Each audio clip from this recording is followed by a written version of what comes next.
Hey guys, it's Simmy, and this is Pro Wrestling Unlimited as we are here. Excuse me, still trying to regain my voice and all that.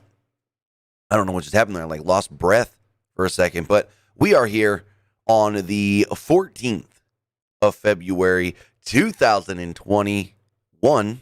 I know I keep messing that up. I keep saying 2020, 2021 to talk about everything that went down tonight on an amazing, I must say that again, amazing NXT Takeover, A Vengeance Day.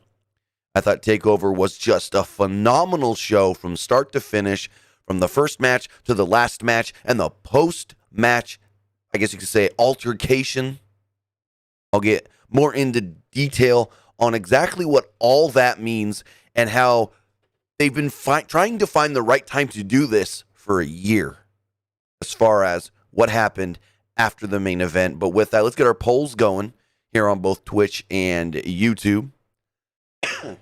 Excuse me. Set up a new poll. What did you think of tonight's NXT Takeover?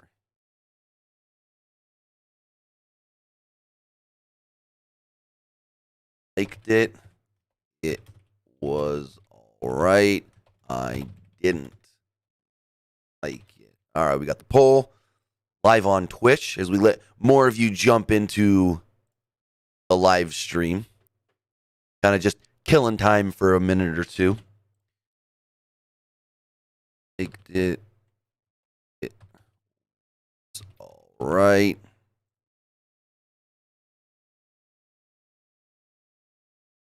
Didn't like. All right, so boom, boom, boom. YouTube live poll. Go to the top. Let me know what you guys thought of the show, of the Takeover event. Again, I apologize for my voice getting over a slight cold where I lost my voice for a day and it's still not back 100%.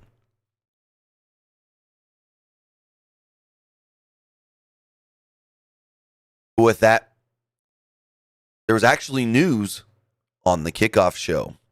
So on the kickoff show for TakeOver, we learned that Eli Drake, well, should I say the former Eli Drake, has signed with WWE.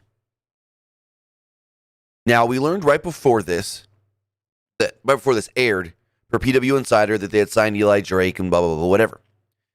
Then we see video coming out from somebody live in the Performance Center because apparently they taped the pre-show before it even goes live on the WWE Network. And they had video of Eli Drake in the segment that aired on the pre-show. Eli Drake showed up, basically called everybody geeks, said he's the best, and said, "My name is LA Knight." So Eli Drake is with WWE, is on NXT, in the NXT brand, and going by the new name, LA Knight. He has already changed his Twitter name to LA Knight, but has not changed his LA handle. It is still the Eli Drake. But with that, Eli Drake has signed with the WWE, is going to be placed on NXT, and he stated later on in the night as well, coming after the champions, whether you're the North American champion, whether you're the NXT champion, you better watch out. Better hold on to that title really tight, because I'm coming for the belts. So he said he wants to be the top guy in NXT. Why not? Let's see what he can do. I mean, he went from Impact to the NWA, and many saw that as a downgrade because he had an offer at the same time from WWE. He went and worked NWA. Then late last year, he was, what's the word I'm looking for? What's the word I'm looking for? He asked for his release from the NWA. Got it. Worked some indie things. I know he worked some stuff for Championship Wrestling from Hollywood. He worked for, what's that one? Jimbo's their announcer. We interviewed him. The United Network, whatever. I can't remember all of a sudden. But he worked for them a couple matches, and now he's with WWE, which is really cool to see because he is somebody that not only will thrive in NXT, but can teach the younger guys in NXT. He is somebody they can learn from. And I love when WWE gets these veterans that can help the younger guys learn. So LA Knight is now with NXT. So the first match of the night was the Women's Dusty Rhodes Tag Team Classic match. We saw on one side Dakota Kai and Raquel Gonzalez against Ember Moon and Shotzi Blackheart. This was a great opening match. A couple sloppy moments, but nothing that you should really be complaining about. I think the match itself, I didn't get the exact times, but I think the match itself, actually, let's check the Wikipedia. Takeover.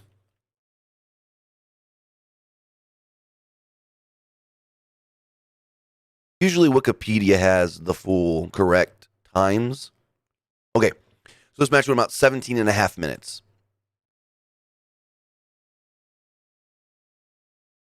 I thought this was better than any, well, not any, but most women's tag team matches we've ever seen on the main roster. Just going to say it right now. And early on, Gonzalez forced off Blackheart to start and downed her with a shoulder block. Moon tagged in and went for an octopus, but Gonzalez fought out with a sidewalk slam. Gonzalez took both opponents on and caught a diving code breaker from Moon before rolling Blackheart up for a 2. A pump kick from Kai sent Blackheart down for another 2, but Kai missed a follow-up boot and was met with a power bomb into a cloverleaf. A slingshot splash from Moon got a 2 off of that. Kai tried to escape to tag Gonzalez, but Blackheart rolled her into a crab. After some double team offense, Moon targeted Kai's knee, the one that she's had hurt for years. And after a long battle, Moon tagged in Blackheart, but Gonzalez had the official distracted, and he said, whoa, whoa, whoa, whoa. No. I didn't see that tag. Get the heck out of my ring. So Moon re-enters the match, and Gonzalez enters to the floor for a forearm before resuming the attack on Kai's leg. Kai finally escaped to Gonzalez, who ran wild with clotheslines. In the corner, Gonzalez then hit a series of follow-away slams on Ember Moon. Moon, though, kicked out quickly off the pin attempt. Moon at one point tried to run a wild after Shotzi Blackheart was powerbombed into the plexiglass barricade. Moon was overwhelmed, though, with the numbers advantage against her. Kai went for a face wash boot in the corner and didn't come close to getting a 2 off of that, only barely got a 1. Gonzalez tagged in and tried to clothesline Moon, but she ended up hitting her partner. They did a couple of misdirection spots. I thought there was one spot in this match I didn't like. So Dakota runs at Raquel, and Raquel grabs her kind of like in a DDT. Ember then runs and does one of those jumping leg drop splashdown moves. And so because Raquel's got Dakota in a DDT, as Raquel takes the bump back, she also DDTs Dakota. I've never liked that spot in wrestling ever because it's like, just let go of your fucking partner and you won't DDT your partner. What's making you hold your partner in the DDT like that? That spot has never made sense to me. And I'm criticizing this as one of like 2 or 3 things while watching I had to criticize.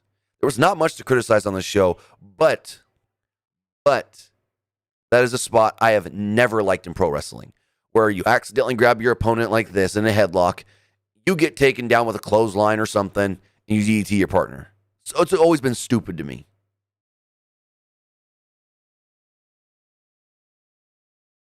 Where was I? Kai distracted the referee as Moon hit an eclipse on Gonzalez. He did get the 1, 2, 3, but ref didn't count it. Gonzalez tried to attack, but Blackheart re-entered the match with a top rope drop kick for a 2. Blackheart ran wild on Kai with concluding a facebuster, but then Gonzalez tagged in. Moon on the top rope as Blackheart landed a nice tope suicida on Kai. A nice neck breaker and a diving lung blower and a springboard code red from Moon got 2. Blackheart put Kai in the electric chair on the floor, and Moon landed a Doomsday crossbody to take out Kai.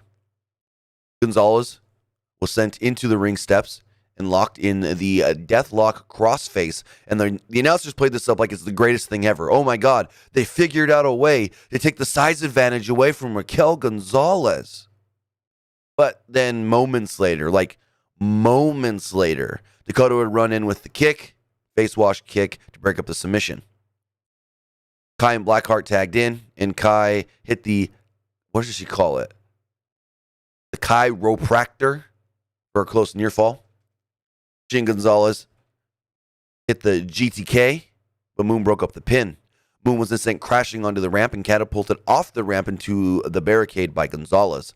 Blackheart surprised Gonzalez on her way back into the ring with a springboard kick. She went to the top rope, went for a top rope move, and Gonzalez popped up and sent her to the mat with a massive choke slam to pick up the victory. Dakota Kai, Raquel Gonzalez become the first ever winners of the Dusty Rhodes Tag Team Classic, the Women's Dusty Rhodes Tag Team Classic. And in doing so, they will be getting a shot at the the WWE Women's Tag Team Championships. So, next up, we have the North American title match. As Gargano and The Way made their entrance, though, Dexter Lumis chloroformed Austin Theory and apparently kidnapped him. They didn't realize this because it happened technically behind all of them. Gargano then sent Candice and Indy to find Austin Theory, meaning he was here with no backup against Kushida in a frickin' 4.5, 4 3/4, maybe even 5-star match if I ever seen one. Holy frickin' shit. I'm going to say it right now. This was my match of the night. I like this better, and even though that match was amazing, I like this better than Pete Dunne and Finn Balor. This match itself, 24, almost 25 minutes. 24:51, according to Wikipedia. So, Kushida went for the hoverboard lock right away, just right off the bat. But Gargano was too close to the ropes. They performed an extended chain wrestling sequence after they were forced to break, and Kushida out-grappled his opponent. The pace quickened with a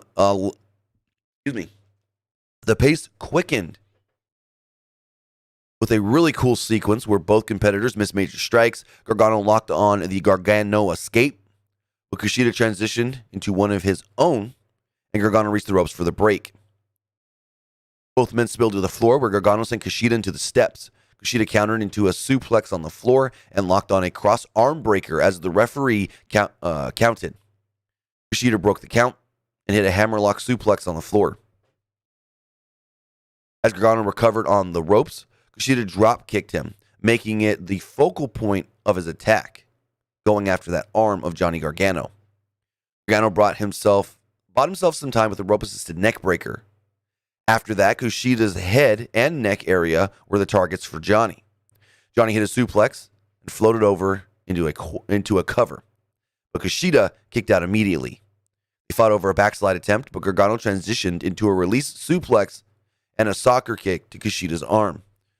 Gargano kept up the attack with a submission hold.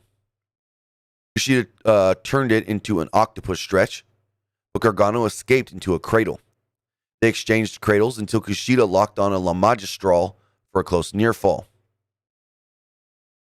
They traded some strikes in the center of the ring before Kushida hit his hip toss into a low drop kick combo. Kushida laid in some curb stomps to, I guess you could say, a defenseless almost Johnny Gargano and attempted another hammerlock suplex, but Gargano escaped. Gargano hit an enziguri and avoided one from Kushida.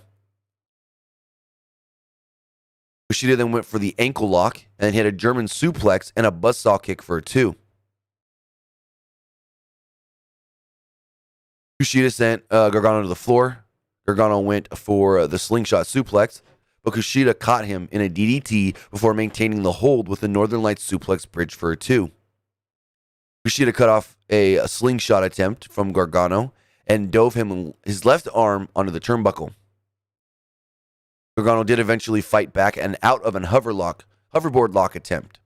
Gargano went for a chicken wing, but Kushida hit a La Mastica as the two jockeyed for position.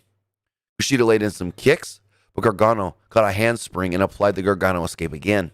Kushida had to fight and attack Gargano's left arm to turn it into a hoverboard lock. Really cool spot here. Gargano went for the Japanese clutch, but Kushida applied a European clutch. Really cool again. Great submission sequence. Gargano then hit a super kick. Kushida hit a punch.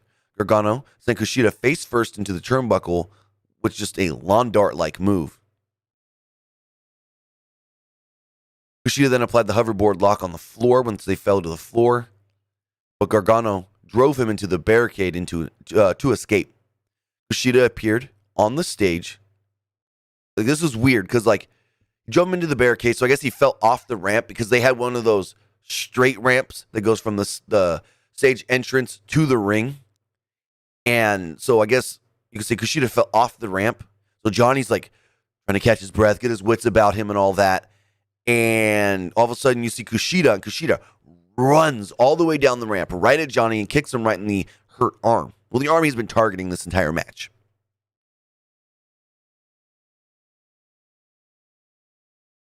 Where was I? Kushida then locked on a flying hoverboard lock in the ring. Gargano positioned Kushida between the ropes and sent Kushida into them neck first before following it up with the one final beat on the ramp.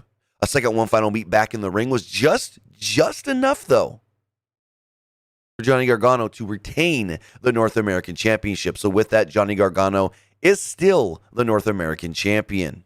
Great match. This was my favorite match of the night. I know some people are going to say that, what's it called? The main event with Pete Dunne and Finn Balor. I don't know why I couldn't think of Finn Balor. Was better. That's opinion-based. Everybody's entitled to their own opinions as far as liking whatever match they liked more.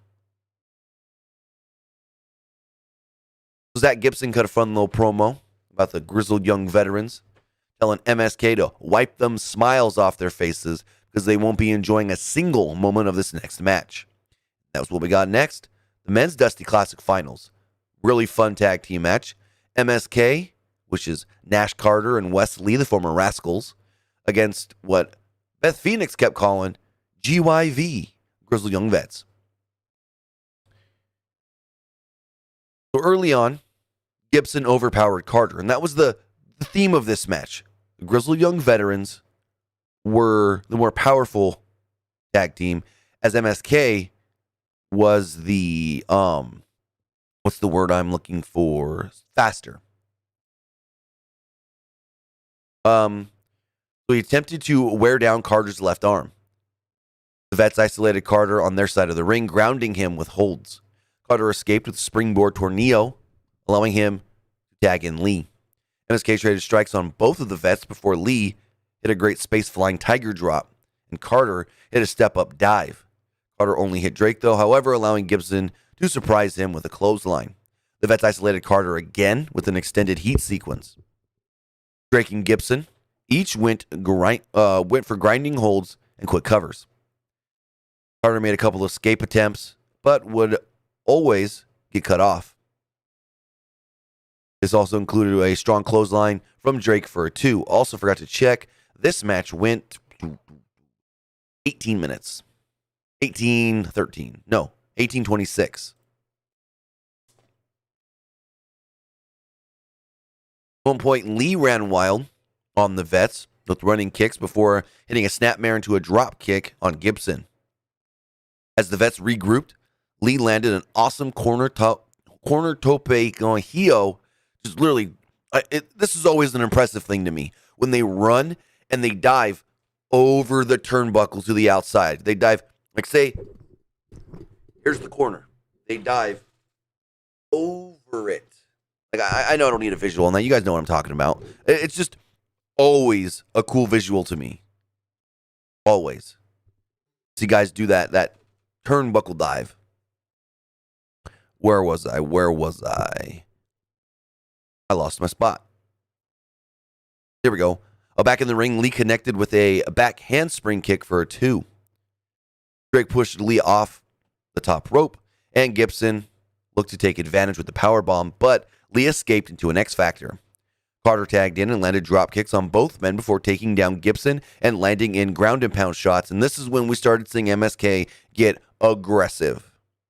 We then saw a really cool springboard float over cutter as well. Gibson fired up and fought off both men of MSK, but Lee landed in a Zaguri to the back of the head. He tried to follow it up with another handspring kick, but Gibson kicked him out of the air. Gibson then hit Helter Skelter, and Drake hit a 450 for a close near fall. Carter at one point tagged in and landed a Senton Atomico before Lee hit a corkscrew senton for a near fall.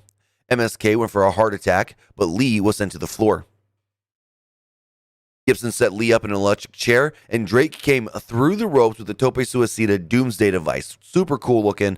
I don't know if I've ever seen this before. The vets then isolated Carter on their side of the ring, but Carter eventually did fight them both off. He was overwhelmed, but the numbers advantage did help the Grizzled Young Vets hit a powerbomb backstabber combination for a 2. Gibson screamed in Carter's face, "Is this what you want?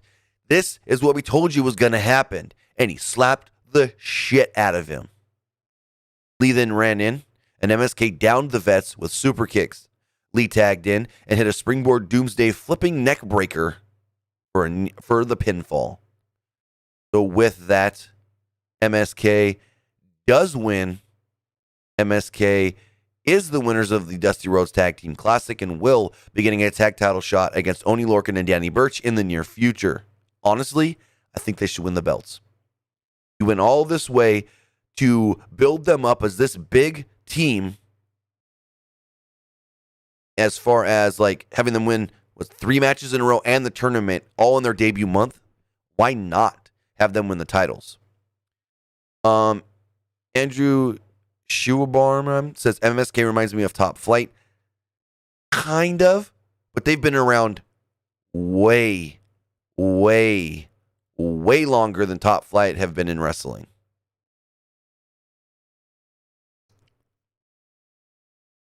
So we got a really interesting music video for Cameron Grimes.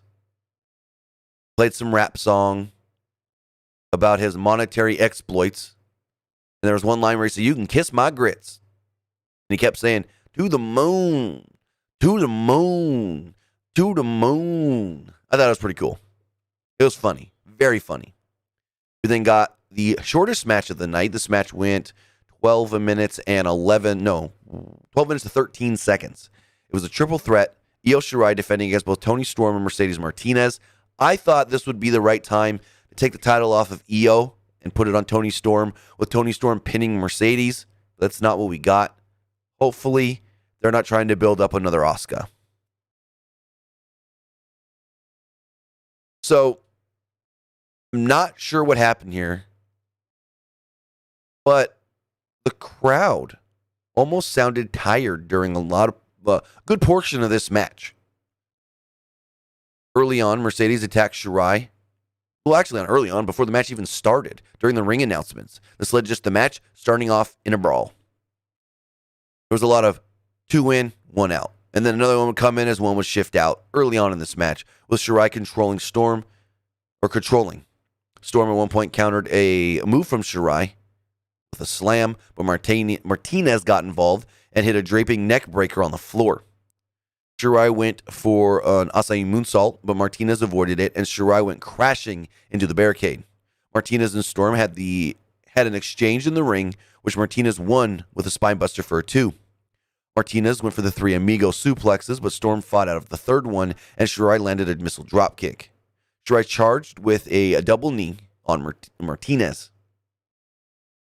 Storm then caught the follow-up with a black hole slam. I think they actually called it a boss man slam, but same thing. Martinez surprised Storm with another spine buster for a 2. Shirai broke up a submission by Martinez. She locked in a crossface of her own. With the hold still on, Martinez applied a dragon sleeper on Shirai, forcing her to break, before Martinez herself broke the hold with an inverted suplex. Cool looking spot. Shirai sent Martinez into the ropes and landed a tiger feint kick. Storm and Shirai fought on top, but Martinez pushed Shirai to the floor and hit a top rope German suplex. However, Martinez was stuck in a tree of woe coming off of it, allowing Shirai to come off the top with a double stomp. Martinez and Shirai fought on the floor, and the former sent the latter into the turnbuckle with a Death Valley driver. Storm then flattened Martinez with a clothesline and tried, bless her heart, tried to clear off the announce table. And as she's pushing stuff off the announce table, like we've seen 100 million times in pro wrestling, she's brushing things off the table, not doing anything different than anybody else has ever done. The table just goes, king, king, king, king, and it breaks. And I love Wade Barrett catching this going, that table did not seem that stable as I was sitting at it moments ago from that last match and those dives.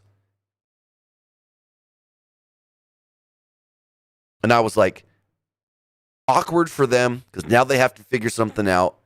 Great save by Wade Barrett. That's why I think he's the best color guy they got in WWE.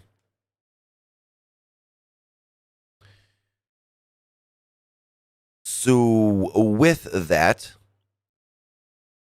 tried to go for the Storm Zero. Martinez countered it into a DDT. The camera's then panned up, and there's Io on one of the truss. Shirai was climbing. She came off with a diving crossbody on both opponents. Martinez sent Shirai into the steel steps, though, and brought Storm back into the ring. Martinez laid in some knee strikes on Storm. She followed up with Fisherman Buster for a 2. Storm fought out of a fireman's carry and hit a headbutt before hitting the Storm Zero for a very close near fall, which this is one of the only other things I criticized on this show. She got the Storm Zero in. She's got her arms wrapped around for the hold. Referee counts 1, 2. As the ref counts 2, Storm leans back. Her hands go up on the thighs. And before the ref says 3, she pushes Mercedes off. So when her hands came from clasped to around, I go, yeah, that's not the finish. Which I literally, when she hit the move, I thought it was the finish because that was my prediction. Tony hits the Storm Zero on Mercedes and wins the belt. But when her hands came unhooked, I'm like, oh, yep, nope.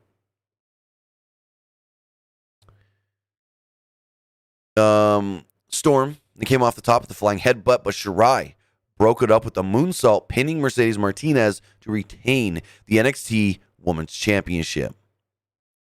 So I talked about earlier, more on LA Knight, former Eli Drake. He actually signed his NXT contract. He cut a promo, like I said earlier, saying, hey, watch out, NXT champion, watch out, North American champion, I'm coming for the belts.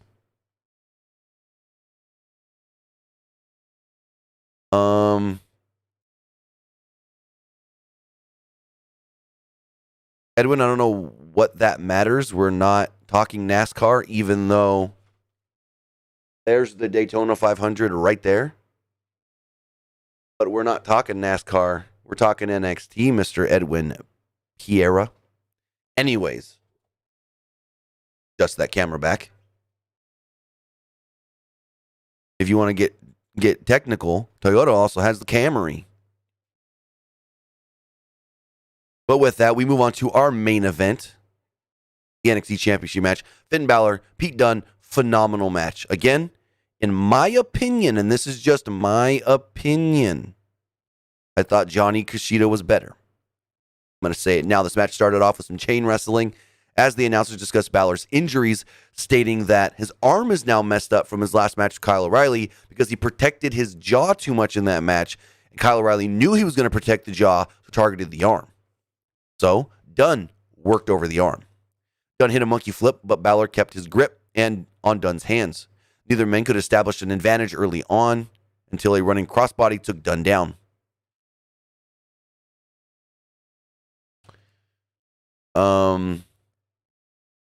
Where was I? Dunne at one point went for an arm bar, but Balor kept his grip again. Dunne then locked on an omoplata and fell back into an arm breaker. Balor escaped, but yet again, Dunne kept up the attack, targeting Balor's fingers. Balor finally turned it around into a death lock before rotating into a modified figure 4. From a standing position, nonetheless. Balor sent Dunne to the mat and applied a crab. Dunne fought back, and brought Balor back to the ground and targeted his head. But Balor kept his grip yet again. That was the thing. Like, Pete Dunne would lock in these moves and try to do some transitions, but Finn would always keep that grip locked. So Dunne went for a modified X-Plex and got a 2 off of it. They tried some strikes in the corner, but Balor caught Dunne's leg and stomped on it. He's using the ropes for assistance. Dunne cradled Balor for a 2 and hit an enziguri, but the champion came right back with the lariat for a near fall. Balor laid in some strikes before refocusing his attack on Dunne's leg. With toe hold locked in, Balor hit forearms onto the back of Dunne's head before applying the STF. Dunne fought out before driving Balor's fingers into the mat. Dunne hit his signature arm stomp and a snap German suplex before stomping on Balor's hands. Balor swept out Dunne's leg and hit a backstabber and a shotgun dropkick, sending Dunne into the corner. Dunne countered the coup de grace into a triangle hold. After a long battle, Balor reached the bottom rope to break said hold. All of a sudden, it's like, whoa, Balor's like unconscious, knocked out. Ref's checking on him. He's like, Finn, you okay? Can you go? Finn kind of gets his wits about him, sits up on the bottom rope, and the ref's like, are you good? And Finn's like, yeah. I'm okay. So the ref's like, we're still going. And fucking Pete Dunne runs in and just, boom, kicks him right in the face. So he kicks him right in the face, goes for the abdominal stretch, he kicks him right in the face. Finn then pops up, goes for the abdominal stretch, bringing Dunne down to the mat. Dunne escaped with his signature finger break spot yet again. Dunne wouldn't let go, though. But Balor laid in stomps. Dunne still wouldn't let go and used the grip to hit the bitter end for a great near fall. Dunne stomped on Balor's hands again and went for another powerbomb, but Balor turned it into a DDT. This is after not being able to hit the 1916 earlier, so it's like, oh, we couldn't hit the 1916 DDT, but he did counter into this DDT. Dunne then hit a enziguri, and Balor hit a drop kick, so Dunne hit a buzzsaw kick. He had a good counter sequence, which Balor ended up winning. He hit a lifting suplex, and Dunne would let go of Balor's fingers and snapped him again. Wouldn't let go and snapped him again. Balor, though, no-sold it and stomped on Dunne's back. Balor ripped out Dunne's mouthguard and flattened him with a shotgun dropkick before nailing the coup de grace, the 1916, pinning Pete Dunne and retaining the NXT Championship. So they do this sequence where the referee comes, puts the belt on Finn's waist. Finn gets to the top rope. Finn wants to do the finger guns, but he can't really lift his arms, so he's just like, "Argh!" And he gets off the ropes. The ref's like, tell something to Finn, and he's like, all right, go up the ramp. You can see the referee say, like, go up the ramp. He points to the back. So Finn's walking up the ramp. He's got the belt. He turns around. He's like, I did it. And he's attacked by the NXT Tag Team Champions. He's thrown into the ring. It's 3-on-1. Pete Dunne, Danny Burch, Tony Lorcan, all attacking the champ. And I go, fuck. If this is how the show ends, I'm going to be disappointed. Because I bet you Yui runs in, runs them off, and that's it. Well, I was half right. Yui runs in, sans Bobby Fish, and 3 heels run away. Adam Cole and Roderick Strong, actually, let me rephrase this. Roderick Strong is yelling at the 3 heels, hey, come on, let's do this. You want to fight somebody? We'll fight you right now. And Adam Cole's just like, now I didn't catch this at first, but Adam Cole's just keeping to himself. Usually, Cole is right there with Roddy. Let's go. But not this time. So Finn's getting his wits about him. He's got the belt in hand. And Kyle's like, you okay? Are you okay? Hey, we've got your back. If you ever need us, we're here for you. Don't worry about it. You're us. You are us. You're one of us. And so Finn gets to his feet. Kyle looks at Adam. Kyle looks at Roddy, and Roddy looks pissed. And my first thought was, holy shit, 3 of them are going to attack Finn. But they don't. Ish. Roddy, Kyle, throw up the UE signal, the hand signal. I don't know how to do it. I don't know. And all of a sudden, Adam frickin' Cole super kicks the NXT champion, taking out Finn Balor. Roddy looks at him. What was that? Kyle, what was the boom? Super kicked Kyle O'Reilly. Roddy just flabbergasted. What the hell was that? What was that? What was that? What was that? And Cole was kind of just like, let's go. To Roderick Strong. And Roderick Strong's like, let's go. What's going on? Why'd you just spin Kyle? What's going on? And Cole was just like, all right, and leaves. And Roderick Strong's just looking like, what do I do?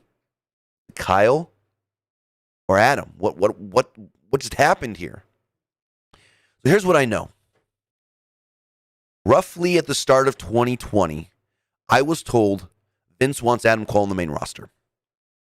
But that is one guy that Triple H will not let go just on a whim. On a whim. That is somebody that Triple H needs to have an exit story for. But remember what I just said. He wanted Adam Cole. I didn't say he wanted the Undisputed Era. So over the last 6 months, Triple H has been building up Kyle O'Reilly as the breakout singles guy of the Undisputed Era, the new leader, the big-time challenger to Finn Balor. Where, in the end, the plan was always to break Adam Cole off of the Undisputed Era so he can come to the main roster, whether that's Monday Night Raw or Friday Night SmackDown. So this has somewhat been a plan for a year to figure out how we break Adam Cole off from the Undisputed Era because Vince wants just Adam Cole on the main roster. Doesn't want, from what I was told at the start of 2020, Vince did not say he wants to bring up, or I believe it's a Vince directive. Somebody higher up, maybe that's Bruce Pritchard, whoever makes that call and tells NXT this is who we want. Whoever makes that call said we want Adam Cole specifically. And I know back at when they did the whole Survivor Series thing with NXT and Adam Cole had a bunch of matches with Daniel Bryan and Seth Rollins, that is when he impressed Vince. And Vince has been trying to figure out how to bring him up. That is when he impressed Vince with his in-ring skills, from what I was told. And so Triple H said, we need a proper story to just pull him out of this group, out of NXT, and bring him to the main roster. He was somebody that Triple H would not just let go. You needed a real exit story, if that's what you want to call it. But I believe if nothing has changed, all of this is going to lead to Adam Cole coming to the main roster here in 2021, if not within the next couple of months. So with that was NXT Takeover Vengeance Day, a phenomenal show. Now, I want to hear from you guys. I want to know what you guys thought of tonight's show. You can either do so by hitting up YouTube in the live chat with a super chat donation or by texting in to 510-906-1341. Again, that's 510-906-1341. The number is in the live chat. Let's see. We have a couple text messages here, not too many, because I didn't give you guys the number early enough, but we'll see what we get. Was Eli Drake debuting a shock to everyone? I haven't heard you nor the dirt sheets even report on rumors of him signing. Yeah, I didn't know. I knew WWE had been interested in him for a couple of years, but I didn't know that he was signing.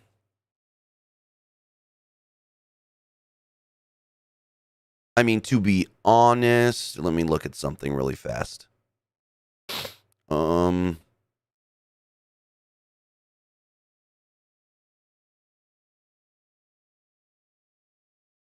on, load. I'm going to look into something really fast.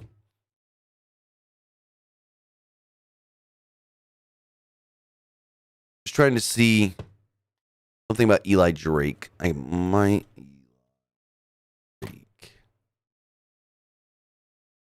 Oh, why didn't that work?